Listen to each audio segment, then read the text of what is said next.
Shalom Aleichem, a good Erev Pesach. I'd like to share a little bit about the history of the Rebbe's Sedorim. The Rebbe would eat his Seder together with his wife, the Rebbe Chaya Mushka, at his mother-in-law's house from 1950 on, after the Frierdiker Rebbe passed away. All the Yom Tovim meals, the Rebbe and the Rebbetzin would eat there to give honor to her and honor to the Frierdiker Rebbe. And the table was set with the Frierdiker Rebbe's chair at the head of the table, and to the right and the left were the Rebbe and the Rashag. Actually, the Rashag, I believe, sat on the right of the Frierdiker Rebbe. He was the older son-in-law. And the Rebbe sat at the left of the Frierdiker Rebbe. He was the younger son-in-law. And then elder Hasidim, Reb Shmuel Levitin, Rabbi Yisrael Jacobson, Rabbi Simpson, Rabbi Rifkin, and other select guests, including Rabbi Yankel Katz, and a few others, and also guests that came from Eretz Yisrael, would be invited individually for this Dorim. And the door was open, I believe, for Bacharim who wanted to participate. They could, and they would go home and make a very quick Seder first, and then run to see the Rebbe's minhagim, his customs, at the Seder. Generally, the Seder was not geschlept, not gekratzt. It was quick, on the quicker side. And during the meal, the Rashag would ask many times the Rebbe about different customs, about different stories, and these things have been recorded, I believe, in a sefer called Hamelech b'Mesibai, 2 or 3 volumes. I heard from Rabbi Yoel Khan, Olav Sholem. We're still celebrating his first year of passing. So he said over that either was 1952 or not 51, 52, Tafshin Yudal, Tafshin Yubeis, where the Rebbe by Hoidul Hashem Kitov, in middle of Hallel, I believe it was a Hoidul Hashem. He made, you could see under the table, so no one should really realize it, because the whole idea of blitus, of protrusion, of showing off that you're excited about something in Avodas Hashem, in serving God, in Chabad, was always held under the rug. It was always clandestine, private. You didn't want there should be any sense of ego that might be perceived that way. So he said that the Rebbe made with his Eidul Hashem, Kitoiv, Kiliyei Chasdei, he got very animated, it not with throwing his hands and making with his heads, no, but kind of his face turned more reddish, and he saw that with his hand, he made like a motion with his hand under the table. And Rabbi Yoel said it was a moment of going into another world that, if one observed it, one saw that something's very deep and importance happening at that moment. That's one recollection that I remember from hearing from Rabbi Yoel about the Seder. After the Seder, the Rebbe would go downstairs. I believe it was the second night. I don't recall if it was both nights or just the second night. And the Rebbe would expound upon the Haggadah. And this was done in a way that, again, he didn't say clearly why didn't he do it, while sitting with everyone to say that.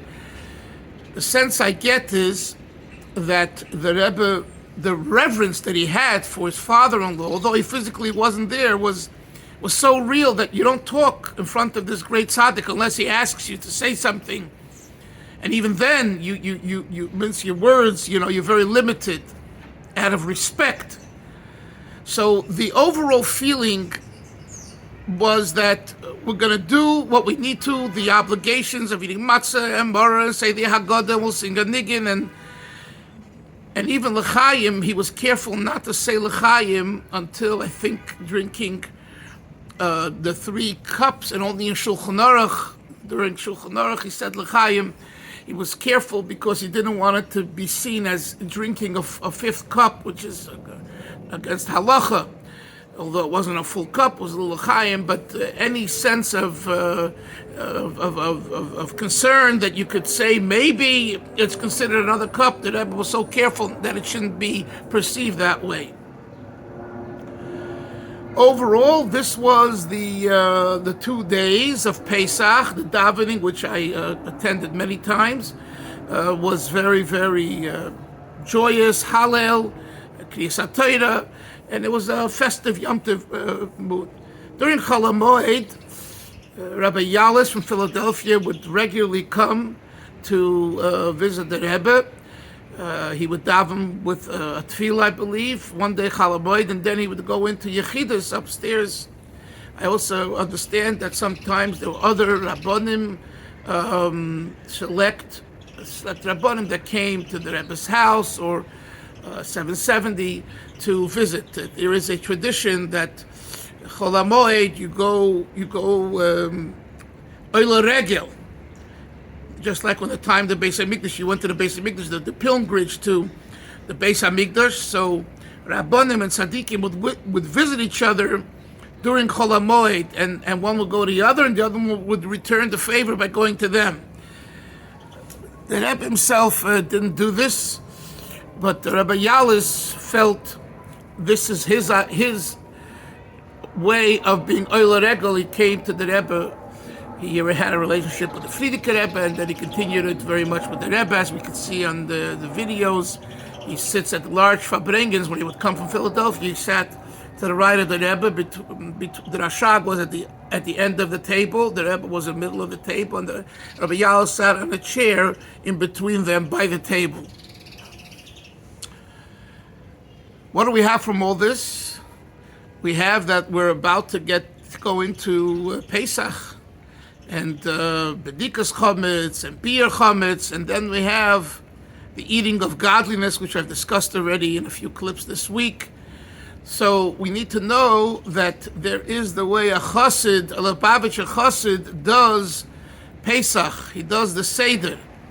And the Rebbe teaches us that we must have in mind every Jew, even the Jew that's not written about in the 4 sons in the Haggadah. And why not? Because he doesn't know it's Pesach, so he's not at the table to be discussed. So he's not even the She'ena Yedei Elishel, the 4th son. He's not here. He doesn't. The She'ena Yedei Elishel is at the table, but he doesn't know how to ask. But then there's someone else who's even less than that. And the Rebbe spoke many times that it's our job to find that Jew, that person, and give him matzah and sell his chametz and bring him to the table and make him feel part of the exodus, of the liberation. So Rabbi Say, we have a few days left, and Chaparain, go into Pesach knowing that you reached out and you made it possible. If you can't do this yourself, give tzedakah towards the people that are giving out matzahs and selling chametz and helping other Yidden. And the best, of course, is if you could do it yourself today with communications. It's simple to send a WhatsApp, a text, an email, a phone call, and to ask people. Don't take it for granted. Where are you going to be for the Seder? Could I get someone to invite you to the Seder and talk to them about the importance of eating shmura matzah both nights? Michel dem nusa, michel das Wasser, food of faith, food of healing. Simply speaking, that if you eat a piece of matzah at the night of Pesach, during the time you're obligated, your faith in God will be strengthened, and the second night will be the faith of the idea of your health will be better. Simple. Who doesn't want better health? So this is the nekuda from now. The Rebbe should help. We should have Chedus Amiti, and we should celebrate tomorrow Tzemach Tzedek special day, the 3rd Rebbe of Lubavitch, and we should be zeicher to the Gula Shlema because Mamish will eat from the Psochim, the Zvachim Psochim, the sacrifices in Yerushalayim and HaKodesh B'Meinu Yemenu. Amen v'Amen.